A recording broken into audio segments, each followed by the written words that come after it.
कहानी की शुरुआत एक ऐसे रहस्यमयी टापू से होती है जो इंसानों की पहुंच से हजारों किलोमीटर दूर बसा हुआ था, जहां आसमान से लेकर समंदर की गहराइयों तक ऐसे ऐसे खतरनाक जीवों का आतंक फैला हुआ था जो पलक झपकते ही किसी भी इंसान का नामो निशान मिटा सकते थे। लेकिन इस खतरे से पूरी तरह बेखबर हमारी मेन कैरेक्टर एन एक फिल्म की शूटिंग के लिए सीधे उसी रहस्यमयी टापू की ओर बढ़ रही थी। शुरुआत में सब कुछ बिल्कुल सामान्य था, लेकिन जैसे ही उनका जहाज टापू के करीब पहुंचा तभी वो रहस्यमय तरीके से अपना रास्ता भटक गया। किसी को समझ नहीं आ रहा था कि आखिर जहाज किस दिशा में जा रहा है। तभी अचानक चारों तरफ घना कोहरा छा गया। हालात इतने खराब हो गए कि जहाज का कंपास भी काम करना बंद कर दिया। खतरा भांपते ही कप्तान ने जहाज वापस मोड़ने का फैसला किया, लेकिन तभी अचानक एक विशाल लहर उठी और जहाज सीधे चट्टानों से जा टकराया।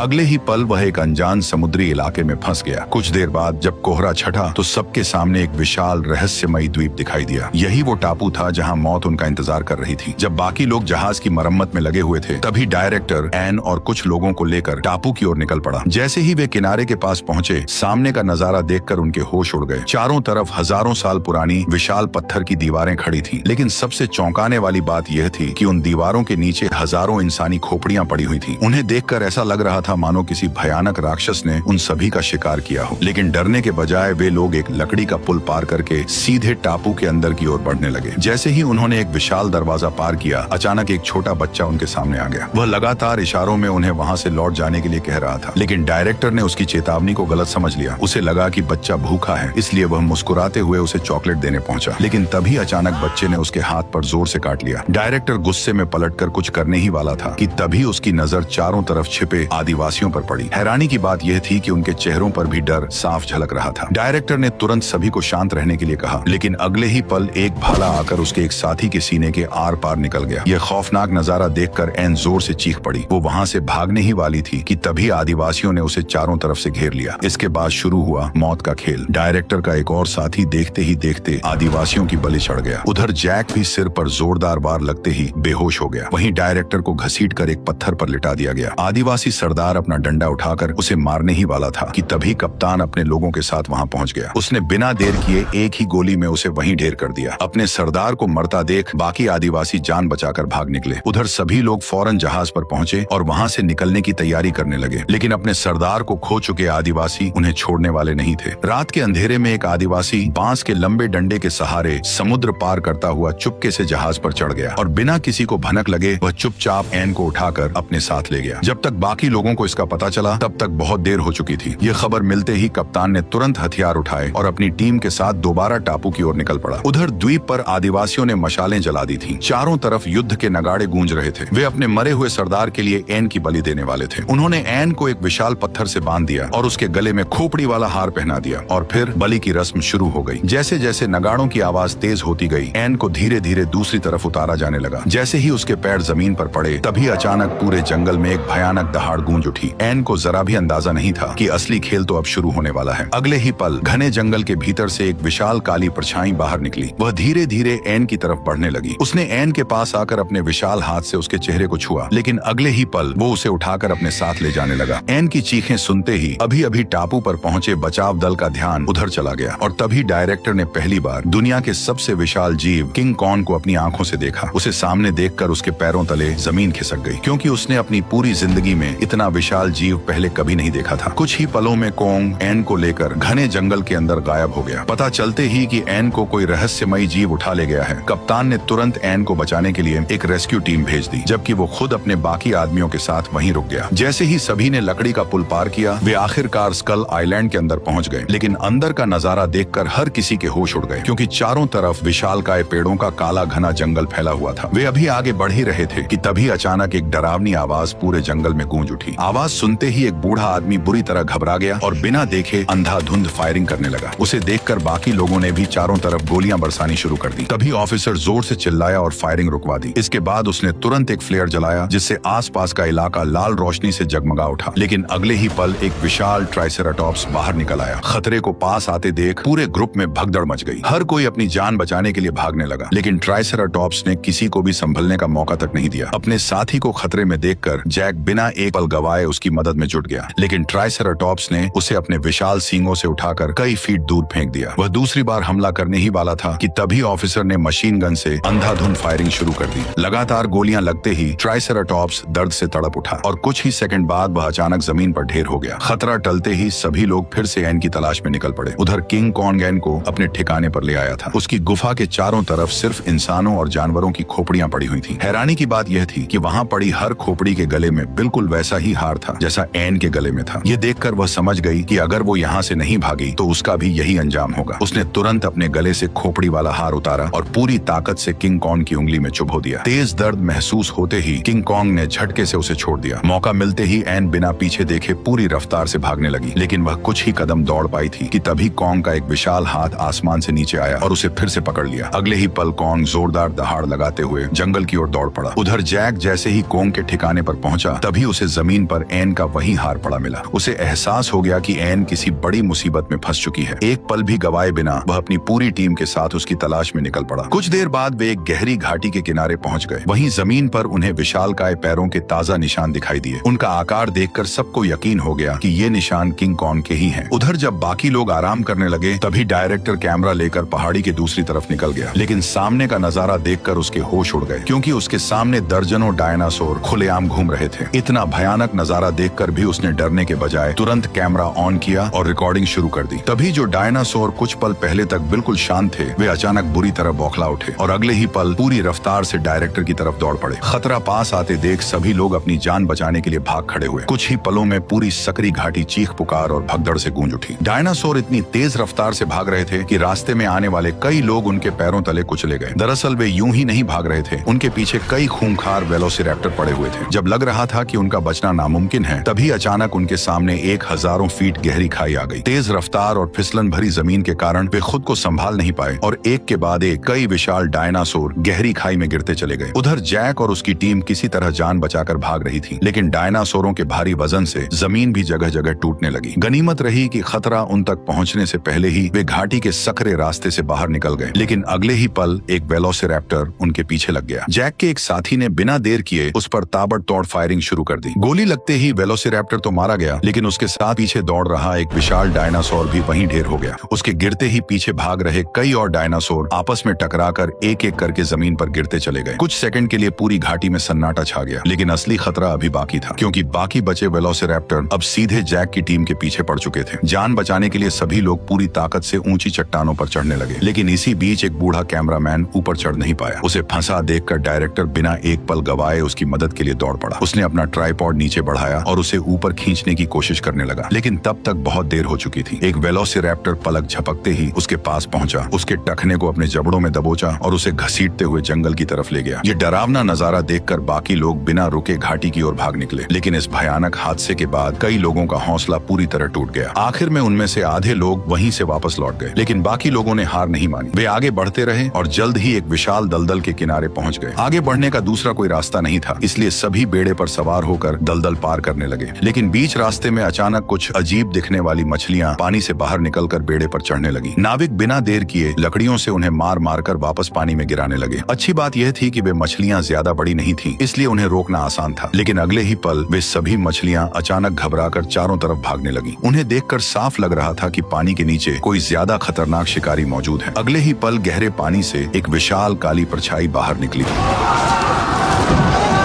उसके जोरदार हमले से बेड़े का बीच का हिस्सा अलग हो गया और वहां बैठे सभी लोग पानी में जा गिरे। उधर जैक भी अपने साथ बंधे भारी बक्से के कारण तेजी से पानी के अंदर डूबने लगा। तभी उसने पीछे मुड़कर देखा तो वह विशाल समुद्री राक्षस सीधे उसी की तरफ बढ़ता चला आ रहा था। जैक ने तुरंत हाथ हिलाकर अपने साथी को ऊपर जाने से मना किया, लेकिन वो उसकी चेतावनी समझ नहीं पाया और अगले ही पल वह विशाल समुद्री राक्षस उसे एक ही झटके में निगल गया। मौका मिलते ही जैक तेजी से वहां से निकलने लगा, लेकिन समुद्री राक्षस ने फौरन दिशा बदली और पूरी रफ्तार से उसी की तरफ झपट पड़ा। आखिरी पल में जैक पेड़ों की मोटी जड़ों के बीच छिप गया, जिससे विशाल राक्षस वहीं फंस गया और जैक की जान बाल बाल बच गई। इसी मौके का फायदा उठाकर उसने खुद को बक्से से आजाद किया और तेजी से पानी की सतह पर पहुंच गया। वहीं दूसरी तरफ बाकी लोग अब भी पानी में जिंदगी और मौत की लड़ाई लड़ रहे थे। एक साथी किसी तरह कैमरे को संभाले पानी में तैर रहा था। ये देखकर किनारे पर खड़ा डायरेक्टर चिल्लाया कि कैमरा बचाकर रखना, लेकिन अगले ही पल वह समुद्री राक्षस दोबारा गहरे पानी से बाहर निकला और उसने एक साथी को सीधे अपने जबड़ों में दबोच लिया। ये देखकर डायरेक्टर ने बिना देर किए मशीन गन उठा ली और पानी की तरफ ताबड़तोड़ फायरिंग शुरू कर दी, लेकिन गोलियों के जोरदार झटकों से बेड़ा बीच से टूट गया। उधर जैक अपने साथियों तक पहुंचने ही वाला था कि तभी समुद्री राक्षस फिर से बाहर आ गया। उसे सामने देखकर डायरेक्टर लगातार उस पर गोलियां चलाता रहा। कुछ ही पल बाद राक्षस ने दर्द से भरी एक जोरदार दहाड़ लगाई और वापस गहरे पानी में गायब हो गया। मौका मिलते ही सभी लोग किसी तरह तैरते हुए किनारे तक पहुंच गए। वे लड़खड़ाते हुए जमीन पर चढ़ ही रहे थे कि तभी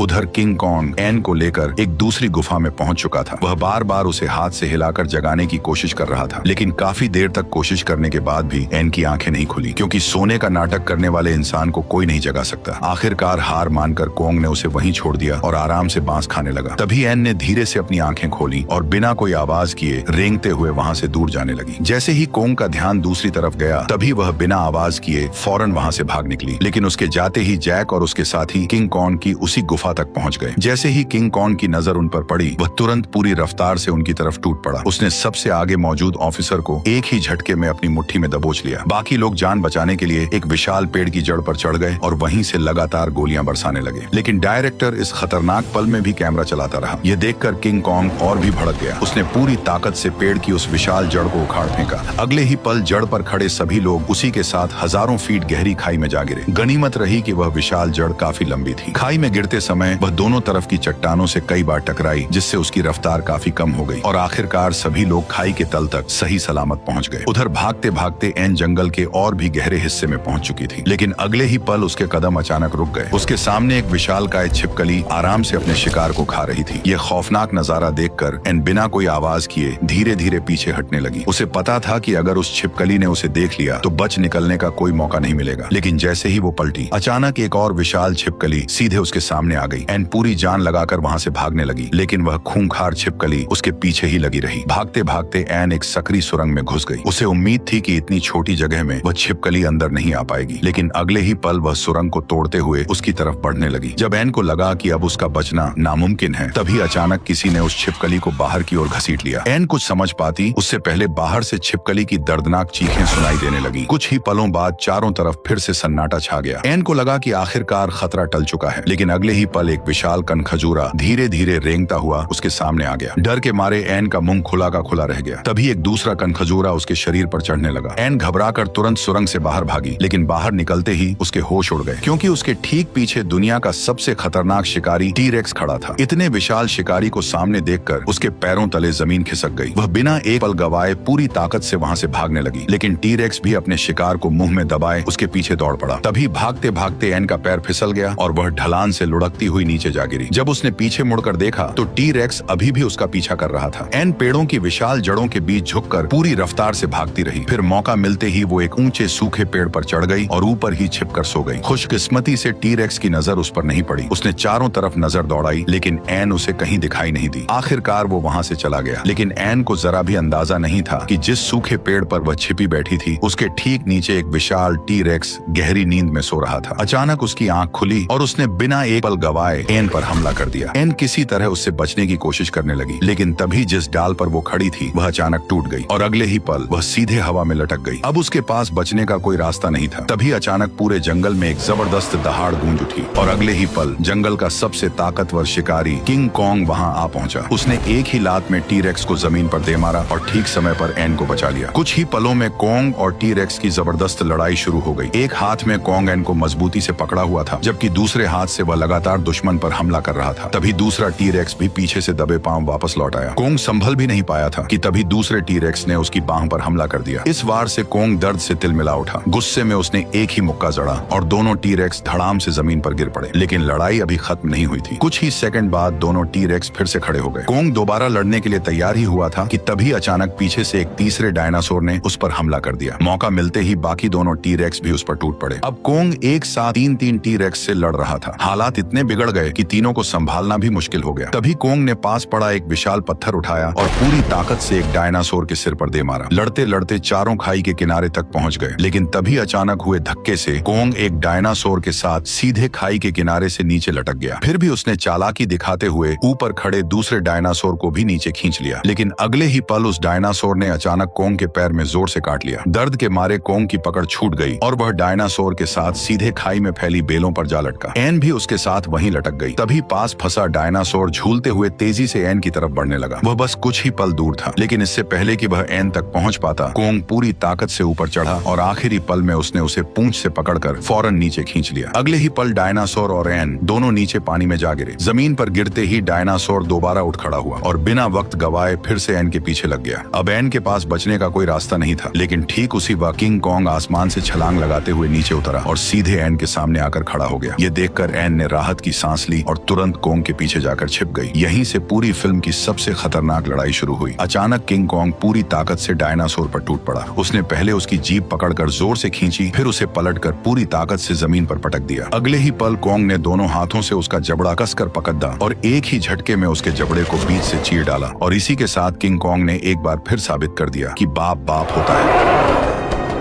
इसके बाद कोंग एन को अपने कंधे पर बैठाकर सीधे अपनी गुफा में ले गया। गुफा के अंदर एक कोने में उसकी ही प्रजाति का विशाल कंकाल पड़ा था। उसे देखते ही कोंग के चेहरे पर उदासी छा गई, क्योंकि इस पूरी दुनिया में वह अपनी प्रजाति का आखिरी जिंदा सदस्य बचा था। बरसों से वह इस टापू पर बिल्कुल अकेला रह रहा था, लेकिन एन के आने के बाद पहली बार उसे किसी अपने का साथ मिला। शायद यही वजह थी कि किंग कॉन्ग हर बार अपनी जान जोखिम में डालकर एन को बचाता रहा। कुछ देर बाद दोनों द्वीप की सबसे ऊंची चोटी पर जा बैठे और वहीं बैठकर खूबसूरत शाम का नजारा देखने लगे। जल्द ही रात हो गई। एन धीरे धीरे कोंग की बाहों में सो गई और कोंग भी मुंह फाड़कर झपकी लेने लगा। तभी पास की चमगादड़ों वाली गुफा में अचानक हलचल हुई, मानो उन्होंने किसी अजनबी की आहट सुन ली हो। दरअसल वह जैक था, जो अपनी जान जोखिम में डालकर किसी तरह वहां तक पहुंच गया था। वह धीरे धीरे रेंगता हुआ एन के पास पहुंचा और चुपचाप उसे जगा दिया। जैक को सामने देखकर एन हैरान रह गई। उसे यकीन ही नहीं हुआ कि वह अकेला यहाँ तक पहुंच गया था। आखिरकार एन ने जैक के साथ इंसानों की दुनिया में लौटने का फैसला कर लिया। लेकिन तभी अचानक कोंग की आंख खुल गई। जैक को देखते ही कोंग को वही आदमी याद आ गया जिसने पहले उस पर गोली चलाई थी। अचानक गुस्से में कोंग सीधे जैक पर टूट पड़ा। इस अफरा तफरी से गुफा में मौजूद हजारों चमगादड़ भड़क उठे और सीधे कोंग पर हमला कर दिया। इसी मौके का फायदा उठाकर जैक और एन बेलों के सहारे खाई से नीचे उतरने लगे, लेकिन तभी कोंग की नजर उन पर पड़ गई। वह तुरंत बेलों को ऊपर खींचने लगा। खतरा भांपते ही जैक ने पास उड़ रहे एक विशाल चमगादड़ को पकड़ लिया और दोनों उसी से लटक कर कोंग से काफी दूर निकल गए। इसके बाद उन्होंने नदी में छलांग लगा दी और किसी तरह अपनी जान बचाने में कामयाब हो गए। बाकी लोगों से मिलते ही उन्हें पता चला कि सभी कोंग को पकड़ने की तैयारी कर रहे हैं। उधर एन को वापस पाने के लिए कोंग भी अपनी जान की बाजी लगाकर वहां तक पहुंच गया। तभी कप्तान के इशारे पर सभी लोगों ने उस पर विशाल लंगर और भारी लोहे की जंजीरें फेंक दी। कुछ ही पलों में कोंग पूरी तरह जंजीरों में जकड़ लिया गया। तभी एक साथी ने कोंग के पैरों के पास बेहोशी की दवा फेंक दी। कुछ ही सेकंड में उसका धुआं पूरे इलाके में फैल गया। एन बार बार लोगों को रोकने की गुहार लगाती रही, लेकिन किसी ने उसकी बात नहीं सुनी। इसी बीच एक विशाल पत्थर कोंग के ऊपर आ गिरी। वह भारी धमाके के साथ जमीन पर ढेर हो गया। अब बेहोशी की दवा भी अपना असर दिखाने लगी थी। कोंग दर्द से तड़पते हुए दहाड़ता रहा और पूरी ताकत से उठने की कोशिश करता रहा, लेकिन उसका शरीर धीरे धीरे जवाब देने लगा था। उधर कप्तान दोबारा हमला करने ही वाला था कि तभी एन ने दौड़कर तुरंत कैप्टन को रोक दिया, लेकिन अगले ही पल जैक जबरदस्ती एन को वहां से खींच कर ले जाने लगा। यह पूरा मंजर किंग कॉन्ग अपनी आंखों से देख रहा था। उसे लगा कि एन किसी बड़े खतरे में है, जिससे उसका गुस्सा 7वें आसमान पर पहुंच गया। अगले ही पल किंग कॉन्ग ने अपनी पूरी ताकत लगाकर रस्सियां तोड़ दी। वह दहाड़ता हुआ सीधे भीड़ पर टूट पड़ा। सभी लोग जान बचाने के लिए घबराकर नावों की तरफ भागने लगे, लेकिन किंग कॉन्ग अब किसी को छोड़ने के मूड में नहीं था। वह उनका पीछा करते हुए समुद्र के किनारे तक पहुंच गया। उसी वक्त आखिरी नाव किनारे से निकलने ही वाली थी कि तभी किंग कॉन्ग ने एक ही झटके में उसे उठाकर पास की चट्टानों पर दे मारा। अब दो में से सिर्फ एक जहाज बचा था। तभी कप्तान ने अपना हारपून गन उठाया और निशाना साधकर फायर कर दिया। विशाल हारपून सीधे किंग कॉन्ग की जांघ में धंस गया। दर्द से उसकी दहाड़ पूरे द्वीप में गूंज उठी, लेकिन इतनी चोट खाने के बाद भी वह रुकने को तैयार नहीं था। वह लड़खड़ाते हुए भी एक एक कदम जहाज की तरफ बढ़ाता रहा, क्योंकि उसे सिर्फ एन को वापस अपने पास लाना था। इसी मौके का फायदा उठाकर डायरेक्टर ने बेहोशी की आखिरी शीशी कोंग पर फेंक दी। शीशी सीधे उसके चेहरे से टकराई और दवा तुरंत असर करने लगी। कुछ ही पलों में उसकी नजर धुंधली होने लगी। फिर भी उसने आखिरी बार अपना हाथ बढ़ाया, मानो वो एन को छूना चाहता हो, लेकिन अब उसका शरीर जवाब दे चुका था। थोड़ी ही देर में किंग कॉन्ग बेहोश होकर वहीं ढेर हो गया। कुछ समय बाद डायरेक्टर ने किंग कॉन्ग को दुनिया के सामने पेश करने के लिए एक ग्रैंड शो शुरू किया। उस जीवित प्रागैतिहासिक जानवर को देखने के लिए थिएटर पूरी तरह खचाखच भर गया। जैसे ही पर्दा उठा, भारी लोहे की जंजीरों से बंधा किंग कॉन्ग सबके सामने आ गया। अब उसकी आंखों से उम्मीद गायब हो चुकी थी। वह बेबस और टूटा हुआ खड़ा था, लेकिन डायरेक्टर ने उसके दर्द को भी तमाशा बना दिया। उसने स्टेज पर स्कल आइलैंड वाला वही बलि का सीन दोबारा तैयार किया और एक लड़की को उसी तरह किंग कॉन्ग के सामने लाकर खड़ा कर दिया। लेकिन किंग कॉन्ग ने उसे देखकर गलतफहमी पाल ली। उसे लगा कि वह एन है, मगर जैसे ही उसने ध्यान से उसका चेहरा देखा, तभी उसे तुरंत समझ आ गया कि उसके साथ धोखा हुआ है। अगले ही पल उसका गुस्सा भड़क उठा। उसने एक झटके में अपनी जंजीरें तोड़ डाली और उस लड़की को उठाकर अपने सामने ले आया। लेकिन जब उसे यकीन हो गया कि वह एन नहीं है, तभी उसने गुस्से में उसे एक तरफ फेंक दिया। अगले ही पल किंग कॉन्ग ने पूरे थिएटर में हड़कंप मचा दिया। हर तरफ भगदड़ मच गई और लोग चीखते हुए बाहर की ओर भागने लगे। इसी बीच उसकी नजर जैक पर पड़ी। जैक को देखते ही कॉन्ग गुस्से से बेकाबू हो गया। वह पूरी ताकत से उसकी तरफ दौड़ पड़ा। जैक किसी तरह बचते बचाते बाहर निकल आया, लेकिन कॉन्ग भी तुरंत उसके पीछे बाहर आ पहुंचा। अब उसकी नजर सिर्फ एन को तलाश रही थी। रास्ते में उसे जितनी भी सुनहरे बालों वाली लड़कियां दिखीं, वह एक एक को उठाकर ध्यान से देखने लगा, लेकिन उनमें से कोई भी एन नहीं थी। कुछ ही देर में पूरा शहर दहशत में डूब गया। तभी घने कोहरे के बीच उसे एक जाना पहचाना चेहरा दिखाई दिया। जब उसने गौर से देखा तो पता चला कि वह एन थी। उसे देखते ही किंग कॉन्ग की आंखें पल भर में नरम पड़ गईं। उसका सारा गुस्सा शांत हो गया। उधर एन की आंखों से भी आंसू बहने लगे। किंग कॉन्ग ने बड़े प्यार से उसे अपनी हथेली पर उठाया और चुपचाप उसे निहारने लगे। वह पल सिर्फ उन दोनों का था। इसके बाद दोनों एक जमी हुई बर्फीली झील के किनारे पहुंचे। किंग कॉन्ग ने अपनी जिंदगी में पहली बार बर्फ देखी थी। वह किसी छोटे बच्चे की तरह फिसलते हुए एन के साथ मस्ती करने लगा। कई सालों बाद उसके चेहरे पर असली खुशी दिखाई दे रही थी, लेकिन उसकी यह खुशी ज्यादा देर तक नहीं टिक सकी। अगले ही पल तोपों की गूंज से पूरा इलाका कांप उठा। दरअसल अमेरिकन आर्मी मौके पर पहुंच चुकी थी। उन्होंने बिना देर किए किंग कॉन्ग पर चारों तरफ से हमला बोल दिया। किंग कॉन्ग तुरंत एन को लेकर तेजी से वहां से निकल गया। काफी देर तक भागने के बाद वह एम्पायर स्टेट बिल्डिंग की सबसे ऊंची चोटी पर चढ़ गया। कुछ ही देर में सुबह हो गई। उगते सूरज की सुनहरी रोशनी कॉन्ग और एन पर बिखर गई। एक पल के लिए ऐसा लगा मानो वे फिर से स्कल आइलैंड की उस शांत दुनिया में लौट आए हों। लेकिन यह शांति ज्यादा देर तक नहीं ठहर सकी, क्योंकि तभी लड़ाकू विमान आसमान में मंडराते हुए वहां पहुंच गए। वे किंग कॉन्ग के चारों तरफ चक्कर लगाने लगे। खतरे को भांपते ही किंग कॉन्ग ने एन को एक सुरक्षित जगह पर बैठा दिया और खुद अकेले टावर की सबसे ऊंची चोटी पर चढ़कर लड़ाकू विमानों का सामना करने लगा। लेकिन कुछ ही पलों में विमानों ने उस पर गोलियों की बौछार शुरू कर दी। गोलियां लगते ही उसके शरीर से भारी मात्रा में खून बहने लगा। जब गोलियों की बारिश और तेज हो गई, तभी किंग कॉन्ग ने अचानक उछलकर एक लड़ाकू विमान पर हमला कर दिया। लेकिन उसी वक्त दूसरा विमान सीधे उसकी तरफ झपट पड़ा। कॉन्ग ने फुर्ती से किनारे छलांग लगाई और किसी तरह टावर की दीवार पकड़ ली। फिर भी बाकी लड़ाकू विमानों की गोलियां लगातार उसके शरीर को चीरती रहीं। उधर कॉन्ग को घायल देखकर एन खुद को रोक नहीं सकी। वह अपनी जान की परवाह किए बिना टावर पर चढ़ने लगी। लेकिन तभी अचानक एक गोली लगने से सीढ़ी टूट गई और एन हवा में लटक गई। अब वह किसी भी पल नीचे गिर सकती थी। लेकिन एन वक्त पर किंग कॉन्ग ने झपट्टा मारकर उसे हवा में ही पकड़ लिया। फिर उसने बहुत सावधानी से उसे टावर के अंदर सुरक्षित जगह पर खड़ा कर दिया। लेकिन तभी लड़ाकू विमान एक बार फिर हमला करने लौट आए। उन्हें देखकर किंग कॉन्ग टावर के चारों ओर छलांगे लगाते हुए उनकी गोलियों से बचने लगा। कुछ देर बाद वह फिर से टावर की सबसे ऊंची चोटी पर पहुंच गया। इस बार उसने एक लड़ाकू विमान को हवा में ही पकड़ लिया और पूरी ताकत से घुमाकर दूसरे विमान की तरफ दे मारा। इसी दौरान एन भी टावर की चोटी तक पहुंच गई। वह किंग कॉन्ग के सामने खड़ी हो गई और दोनों हाथ उठाकर पायलटों से गोली न चलाने की गुहार लगाने लगी। एन की चीख सुनकर कुछ पल के लिए पायलट भी रुक गए। उसे लगा कि उसने आखिरकार कॉन्ग की जान बचा ली है। लेकिन जैसे ही कॉन्ग घुटनों के बल बैठकर एन को देखने लगा, तभी अचानक फिर से गोलियों की आवाज गूंज उठी। एक के बाद एक कई गोलियां सीधे किंग कॉन्ग की पीठ में धंस गईं और उसका शरीर दर्द से कराहते हुए बिल्डिंग की छोटी से सीधे नीचे गिर पड़ा। कुछ ही मिनटों में कॉन्ग के लाश के चारों तरफ लोगों की भारी भीड़ जमा हो गई। हर कोई उसकी लाश के साथ तस्वीरें लेने में लगा था। तभी भीड़ में खड़े एक पत्रकार ने ऊपर देखा। उसी पल उसे पूरी सच्चाई समझ आ गई कि उस बेकसूर जानवर ने अपनी जान किसी लड़ाई के लिए नहीं, बल्कि सिर्फ उस एक लड़की के लिए कुर्बान कर दी है, जिसे वह अपनी पूरी दुनिया मान चुका था, ताकि वह हमेशा सुरक्षित और खुश रह सके। और इसी इमोशनल एंडिंग के साथ हमारी यह शानदार कहानी यहीं पर खत्म हो गई। आपको ये वीडियो कैसे लगी मुझे कमेंट बॉक्स में जरूर बताना, और चैनल पर नए हो तो वीडियो को लाइक करके चैनल को सब्सक्राइब भी कर लो। चलो बाय, मिलते हैं नेक्स्ट वीडियो में।